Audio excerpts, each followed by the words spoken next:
To the photo organizing live question and answer program today on Thursday, January 26th.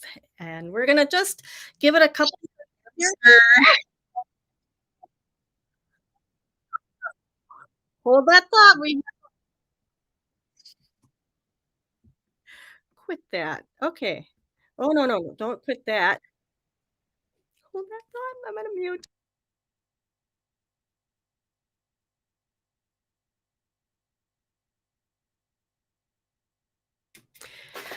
All right. Little bit of technical difficulties there, but I think we've worked through the kinks. You know, when we fly by the seat of our pants sometimes, those things happen. So I'm really excited to be here today. If you're joining us, definitely say hi and where you're joining in from. It's always fun to see that. And we'll be talking about a few topics today. If you have something pressing that you'd like us to answer while we are online here, go ahead and throw it in the chat. I've got Corinne in the background. Corinne, do you want to say hi? There you are. Hi, everybody. Yeah, feel free to answer a question. I will jot it down for the end of the streaming. Cool, thanks. Thank you, thank you. All right, let's get our presentation up. And we have the first question that kind of popped into my mind that might be fun to talk about is screenshots, because we do take so many of them. And I think JD asked this question of me a couple weeks ago, and I'm finally going to get to it today. We have a couple other things on our agenda. Just talking about Shutterfly again. And we have questions from Jeff on scanning pages from books and scrapbook pages. There's the bullet point on how to weed out your screenshots. And then we're going to talk about options and correcting photo dates. Okay.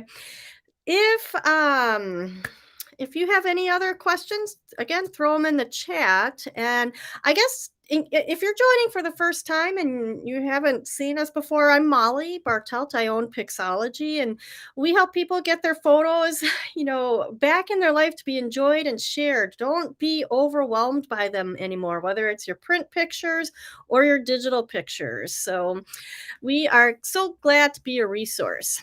All right. So last week we touched upon, I think it was last week or 2 weeks ago, Shutterfly's big news. And this applies to anybody who has photos in a site online that they've ordered prints or that they think you're going to go back and get those pictures someday. You've really got to watch this. These companies will change their terms and conditions. They get bought out, things change.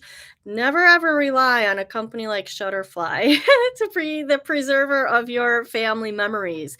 Now, about 3 weeks ago, they announced via email very quietly that they were ending shared site services. All right. And these were nice websites that people and groups and schools could create to share pictures. And they were separate from Shutterfly, the photo book service.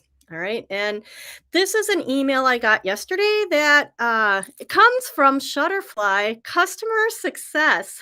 I thought that was kind of ironic since you're ending a beloved service.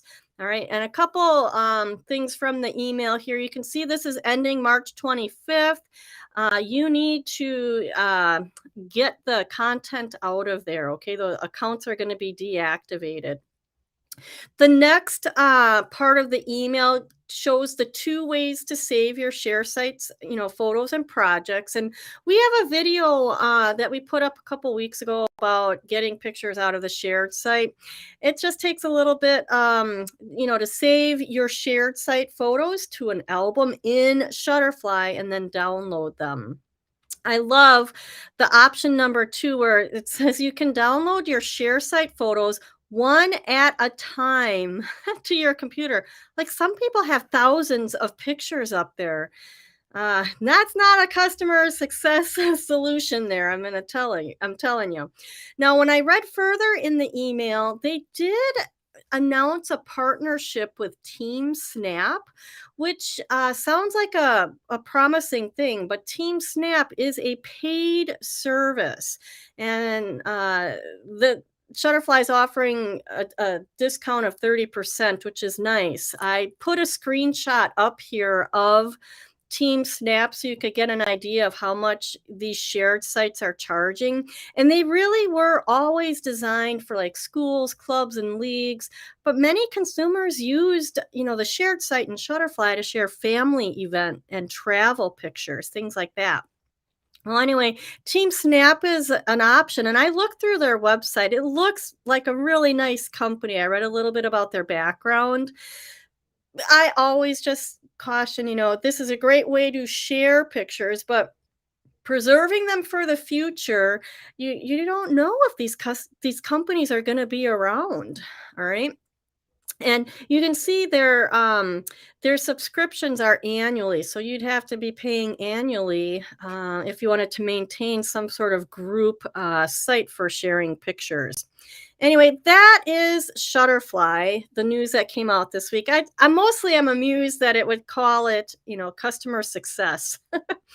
All right, Jeff emailed me questions about books and scrapbooks. So you can kind of read through here. He wants to know how to best photograph pages of open books, like school annuals. How many of you have, the yearbooks with pictures in there that you want to keep? How do you keep the pages open in the picture, and how to light the tabletop photo settings so you don't get shadows or yellow hue or even glare like you can see off of the picture to the right. He also has great old family photo albums, but he wants to leave them intact because of the careful historical layout and identifying text. Each page is covered with a sheet of shiny clear plastic. How can he take pictures of each of the pages without the shiny cover reflecting back to the camera? Do I need to just pull the shiny sheet back? So like there's a lot of questions in in these two paragraphs, but I kind of thought I'd approach this a little bit differently. We have talked about scanning scrapbook pages before, and this photo, you can see where I am trying to take a picture of a scrapbook page. The glare is going to pop up off of that page for sure.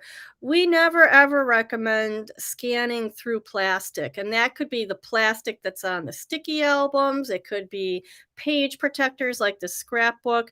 If you can peel the shiny sheet back, then you should, to get a better capture of the picture. Now, we prefer scanning versus photographing these larger items, these books, because you're just getting closer to the actual material you want to preserve. It's a better long-term result. But sometimes you're kind of stuck with using what you have, and that might be a camera. So I put together a few tips for working with books and scrapbooks. Just know that our ideal situation is to take the plastic off, flip the book over, and use a flatbed scanner to get the best image. There are larger scanners out there. Libraries have them sometimes, and archival, like historical societies might, where they can scan from above. But that's just not an option that's available to consumers ever that I'm aware of. Okay, so let's look at the options. So I'm just putting on the how we try to scan books. We hold firmly down on a flatbed scanner. This is the PS50 flatbed legal size scanner. And I don't know if you can notice, but the glass goes right to the edge. So we can hold the book right up to the edge of the glass and get a really good scan of it. I don't like the second line there, if to crack the spine, but you can get a flatter image, a better image if you do that in some cases. And like on the yearbooks, if you're going to throw it away anyway, then maybe that's okay. But it's an option. And I put a sad face because I think it's not the best option. No one likes to crack a book on a spine. It just feels wrong. Okay. I also point out that when we have something on a flatbed scanner, we will gently hold the cover down just to flatten that item a little bit more. All right. And we have this is the legal size scanner. We have an oversized scanner that does 12 by 18 as well. Okay. Let's talk about the clipping them. This is an example of a yearbook. It's actually almost an inch thick, and I just put some clips in there as an idea. If you clip those down, you could probably get a good photograph. This is actually a photograph that I took with my iPhone, and it's not too shiny. I had to kind of, figure out where would be the best place to do that with the lighting. So, I would be okay, except that there's clips in the picture. I'd really rather cut the whole page out and flatbed scan it, but no one wants to cut pages out of books either because that feels wrong too. The best that I think this is actually pretty adequate, except that the clips are in there and maybe you could crop that out. But we're kind of just trying to, make a couple ideas here to help you, not have your thumb in the picture. Plus, if your thumb is holding down the book, then you only have one hand with the phone, and I don't know, that'd be a lot to juggle. Anyway, so you can clip them together, and this could work for flatbed scanning or photographing. There is also some lighting options out there. You know, lighting just varies, and I am not an expert in lighting at all. I hate it. I mean, here at Pixologie, we often are taking photos of items and oversized artwork and things like that. And I now have a professional photographer who helps me with that because that's not my skill area. Anyway, lighting options that could help you with this. There is a lighting setup from Amazon through PhotoMine. PhotoMine is a company that I've talked about as a potential solution for, scanning with your phone. Depending on the level of quality that you're looking for, you might want to look at PhotoMine itself, but PhotoMine has a whole shop on Amazon. I'll show you a screenshot of that in a second. The other option that we've used here is the shot box, and I've got a picture of that too. So PhotoMine, this is just a screenshot of their website on Amazon. And I'm going to point out, see this nice handy sturdy clamp, $28.99.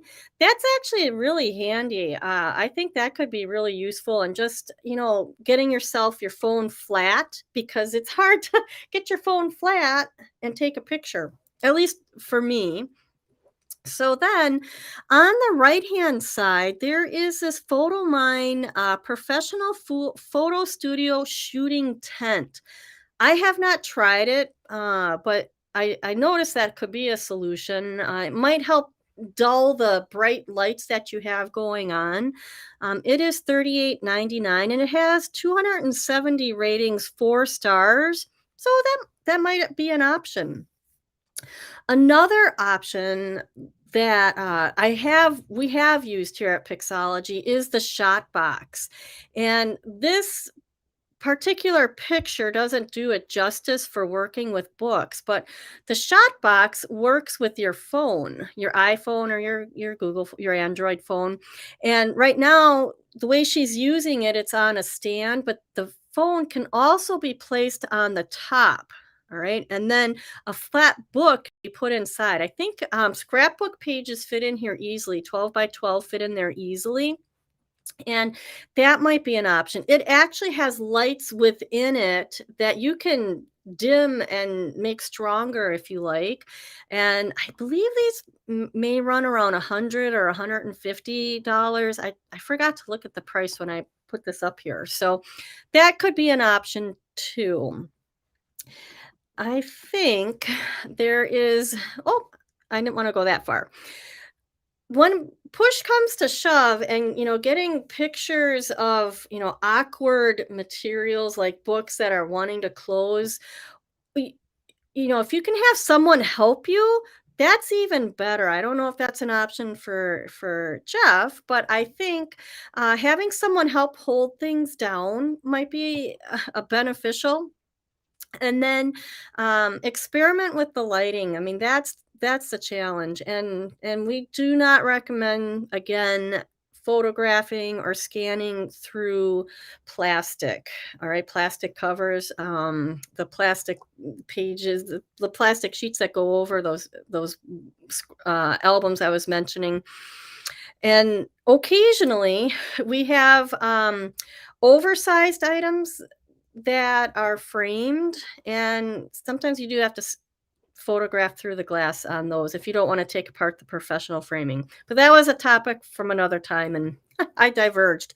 Anyway, that's a little bit about, how you could work with, books and, the annuals and things like that. I'm hoping that's helpful. Okay. Let's move on to JT's question, which I was sorely, should have done a week ago at least, I think. JT asked about separating screen captures from the photos before or after she downloads them. This is a big deal as it's likely half and half. So, screen captures are like the screenshots that you take with your phone. All right. Sometimes, if you're taking pictures of information, a brochure, the Apple iPhone, I know this, and maybe Android too, will recognize those as screenshots as well. So take a look on the left-hand side here. I have searched on my iPhone because we have the ability to search through our photos. I have searched for screen, and I didn't even have to finish typing it, and I can see that there is a line there that says screenshots and then screen. So it's showing me anything with a screen. Those first two, one, that top left photo there, that is actually my dad's MRI from when he had a stroke. If any of you know anything about medicine, that was bad. And it showed up here that because it was a screen. Anyway, the second photo that's in there is also a screenshot from a family Zoom call, and then there's screenshots in there. So anyway, you could click on screenshots, the second line there, just to see the screenshots that you physically took, you know, on your phone of something that you were viewing on your phone. That's one way, but it's not I think what JT's getting at is she wants to clean these out, all right? So you could clean out your screenshots right on your phone before getting them to your computer, and that's, I believe, what she's doing when she's talking about downloading. She wants to get these pictures over to her computer so that she could actually preserve the family ones that she wants. Well, none of us want our screenshots in our family photos. So she's wanting to figure out how to get rid of them. So you could do it on the phone. It certainly is something that people could do anytime. You can be on your phone when you're waiting for something, and you can delete pictures and screenshots while you're waiting. But if you're like me and sometimes time flies by and you're at the end of the month and you want to get your photos over to your computer, which is what we teach, you're going to just copy everything from your phone to your photos to organize folder. So I wanted to show you something here that might make that easier. Okay. We are looking, and this is on a PC. It's not, you can do the same thing in Finder on a Mac, but we're on a PC. So we are looking at, if you look across the top path, I always like for people to know where they are in their path. It says this PC desktop photos to organize, and then it says September. That was my September photos.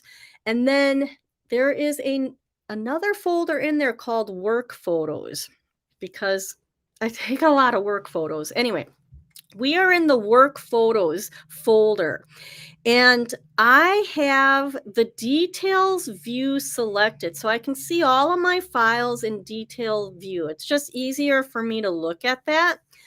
Then I have clicked on the group by. So if you see where the red arrow is pointing, it says group by, where I grouped it by type. Okay, that put all of my files, and there's 192 of them in there. I'll make this a little bigger. There's 192 files in there, and my JPEGs at the tops, it says 155. Those I know are like the good pictures. At least they're the pictures, they're not the screenshots. I see the movie files, there's 30 there. And if you notice, there are carrots there pointing to the right or down. When you click to the right, it kind of folds all of your results under there. So that's why the JPEG I have pointing to the right, so you don't see 155 JPEG files. That doesn't help us. The movie files I left to show you, okay, we have 30 movie files. Then at the bottom, you can see I have 5 PNG files. PNG files are screenshots, always. Well, you can make a PNG in Photoshop, but it's not an original picture. Pictures that you take, with your camera are JPEGs or hike files. So the PNG files, you can know that they are screenshots. Another way to put this is this screen here. First of all, I changed the view under the view tab to large icons. So you can see I have PNGs there. The way I got this is I actually used the search bar to the right in File Explorer. So when you're in a folder, you could just search for PNGs and then hit return, and it'll show you just your PNGs. If this was my family photos folder, I would know I don't need those screenshots in my family photos, and I could delete them. So we've talked about a couple ways to get rid of the screenshots. All right, you can do it through your phone before transferring them over, but you can also, I think it's pretty easy to do this when you know what you're looking for, and it's the PNG file, the screenshot. Those are screenshots, and you can get rid of those, assuming you want to. Sometimes I take screenshots of like Facebook posts that are really important to me, and I want to keep those. So you you have options. There's so many options with how we are keeping our pictures and the information that we want to preserve for the future. All right, so that is screenshots. Next up, let's see. Oh, hey, this is a picture of my mother-in-law and I when we were in Toledo, Spain. That's the Alhambra behind us, and I can't even believe I can remember this. This is going on 4 years ago.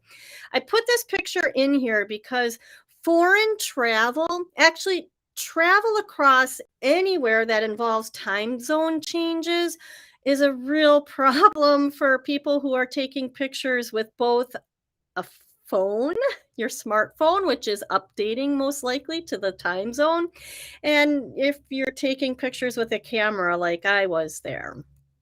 And this was the question that came from Christian. What would be the easiest way to change these camera photos and videos timestamp to match the photos and video timestamp taken with his iPhone?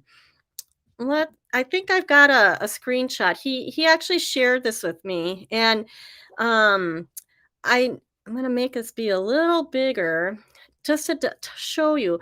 He actually has marked on the right-hand side the 3 different phones, or excuse me, 3 different cameras he had on this trip. It was a fantastic tour of the United States on a motorcycle. And I mean, so I think it was a month long, and he has all these pictures, and the dates are wrong. The times are wrong. So they're not like showing pictures in order when you're looking through them.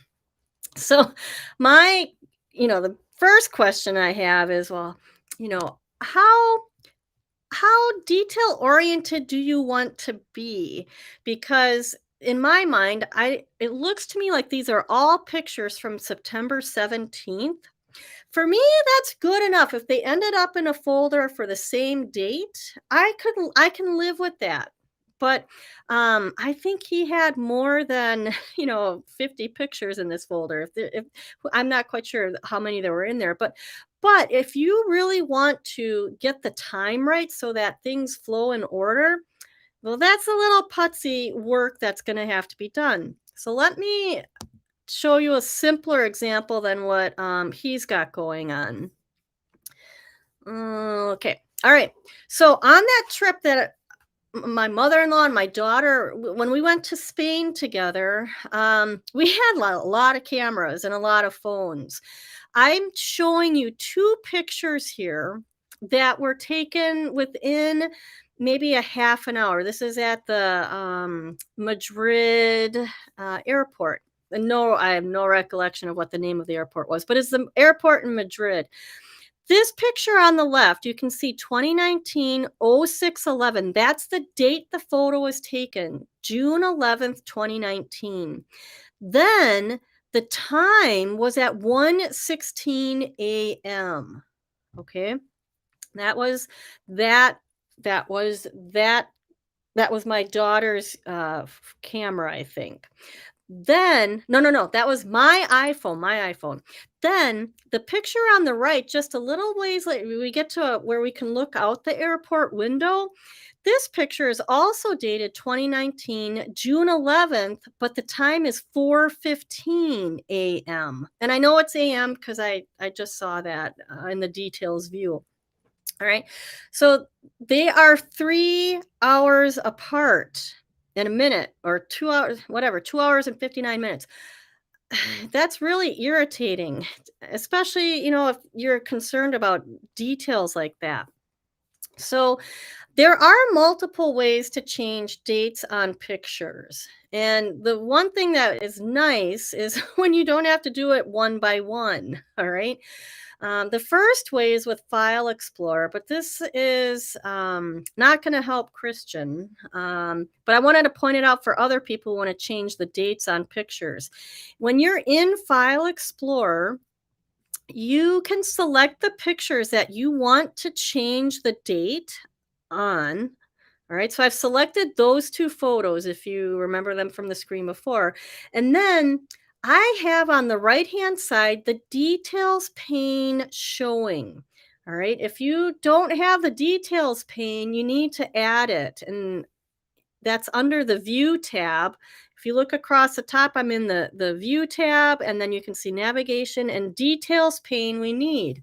So then we have the Details pane. When I select those two photos, it actually doesn't show me all of the metadata yet. It says click for more details or something like that. So when you click for the details, now I have the two items selected. And if you look right where the arrow is pointing, I can edit the date taken. And it says date taken. It doesn't say date and time. So if you change the date, it will change the date, to whatever you want. But the time will stay, either, I think it stays what it originally was, which is no help. All right. So when you type that in there, it'll change the date. And that's frustrating.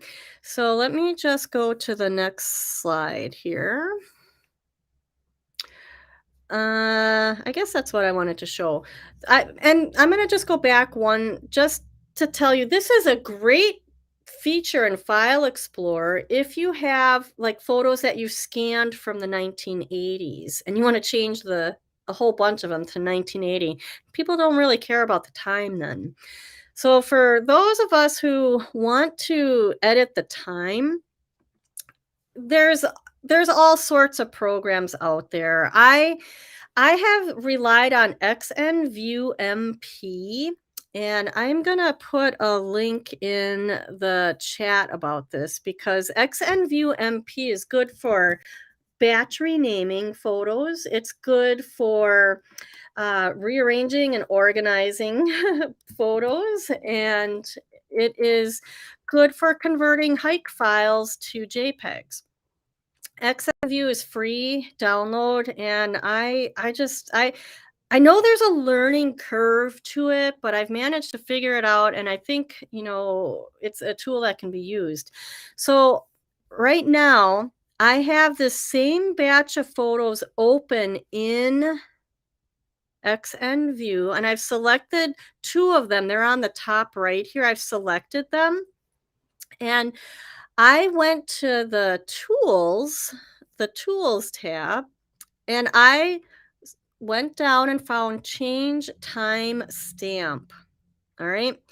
That sounds a lot more official. And any good photo organizing program like Mylio, the all the Adobe Bridges and things like that, you can have access to this tool, change the time stamp. So when I click on that, then this dialog box comes up, and I can specify.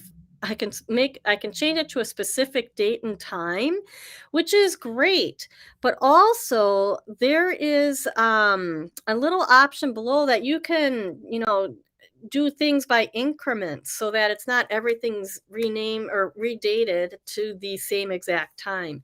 So that change timestamp setting in XNView is how we would do it here, but honestly, many programs are out there that could do it. And if someone else is using something different, I'd love to hear it in the chat because you might help someone else make a decision on using one of these programs. So I see Chris is actually here. So I'm going to put this up here. He has over 5,100 pictures and 675 videos. Chris, that's a lot. Like, that is a lot. Like 675 videos. I love video, but this is what happens when I get involved with the little things and don't leave it to Corinne. I love taking videos and I love taking photos. For a month, you've taken roughly 5,700 photos and videos in a month. I think that's like 200 a day. Sometimes I just like to gently say maybe we don't have to take as many, but I know that when we're traveling and we see the world and we have all these things that we want to capture. Oh, and he's telling me it's 7 weeks. He was gone for 7 weeks. Okay then. So I think sometimes I fall into the trap of taking too many pictures. And I know when we went to Spain, I took about 2,000, but I narrowed it down to 1,200. And that was for a week. So I guess Chris times 7, that'd be about 7,000 photos. So good luck with going through all of that. I'm hoping XNView MP will help you and get those dates the way you want them. All right. Those were the topics that I wanted to get through today. I'll just throw out any other questions. And while I let Corinne get one up, I will mention if you are struggling with your printed or digital photos, we have a fantastic program, the Pix Plan, where you get deep education on all of these topics, and we have a community and we have support calls. There's some accountability. If you really want to get these projects done, we're here to help motivate you, not only here in these little videos each week, but the Pix Plan might be something you want to look into, and you can schedule a time if you go to the link in the links below. All right, Corinne, do we have anything you want me to? Oh, JD is here. So she noticed the The dilemma, if you clean everything up on the computer, yes, you are stuck with everything staying on the phone. So, um, this is why it's probably better to delete off of the phone before transferring everything over. And that's, with any of our pictures on our phone. Then you don't have to delete them. Some people do not care what's on their phone. I have clients who have, you know, tens of thousands of more pictures on their phone, and they're never gonna go back and delete those. But if space is an issue, if you don't wanna keep spending money on storage to Apple or Google, then, you're gonna have to delete those off. So, sorry. All right, let's see. Let us see anything else. Oh, Chris is mentioning that XNView MP did help a lot. The dates manipulation is cumbersome. I would say cumbersome and putsy, but there that you're not gonna get around that, I don't think, with the volume of pictures have and the times, putting those timestamps in the correct way. That's why I would be fine. That's why with Spain, I was fine with just getting all of our pictures by day, and I didn't worry about that. I wouldn't have time to take care of all of that. All right. Oh, you have several Pioneer slip-in pocket photo albums for the early 90s. They have vinyl pockets. Are they considered bad for photos? They are baby albums, so you'd still like to have the albums. Well, one way you would know if they're bad for photos is if you've already seen some discoloration. If you haven't, then they're probably not terrible. I recommend that you get the pictures out and scan them and put them back in, which is probably putsy, or scan the whole page. But then yeah, it's hard for me to comment totally on this because I don't know if they're slip-in pockets, but they're baby albums. So is it just a pocket album for all the baby pictures? You want to pull the pictures out, scan them, and put them back in. My mom had an album that was all pocket, like it was a binder with pocket sleeves, and the pictures were in good color condition. So I pulled the pictures out, scanned them, and I'm supposed to put them back in, but I haven't yet. Oh, so you want to know if you should get new albums. I wouldn't. I can't imagine if you would find something that was close to it anyway. What I do like about saving the old albums, is the cover ha, I think is special. So you could scan the cover of the old album so that you had that if you don't want to necessarily keep them. It's really a personal choice, and I would say that, as long as the photos are scanned, that's the important part. What they're contained in afterwards, I'm less worried about. So whatever your personal preference is, I think you could keep them in there if you really wanted to. All right. Then I think that wraps up our program for today. And I do see that Chris has put in one more. Oh, this is a good point. He wanted to have the dates in sequence because he's going to be using the photos and videos for a big video project. And he's gonna be using a really powerful video editing program, and it does sound like it was a trip of the lifetime. So, in that instance, you could decide, Chris, that you could number, yeah, I don't know. Like in XNView, I believe you can move pictures around maybe. I'm gonna just think about that a little further because in Adobe Bridge, we can move pictures around, manually reorganize them, and then rename them in the order that we want. So that might be less putsy than changing the date stamp. So just another thought, but thanks for mentioning that. Okay. Oh, and JD, so for Elizabeth, if it's a ring binder, couldn't you get new archival pocket pages and transfer? That's a possibility. Yeah. Yeah. Thanks for sharing that, JD. Um, I think that is a good that's a good way for you guys to share information because we're all in this together. So all right, and Chris says he's already in the process of renaming them. All right, and Karen, good to see you here. And I think if that's everything, then we'll let you guys go, and we will see you next week. Take care.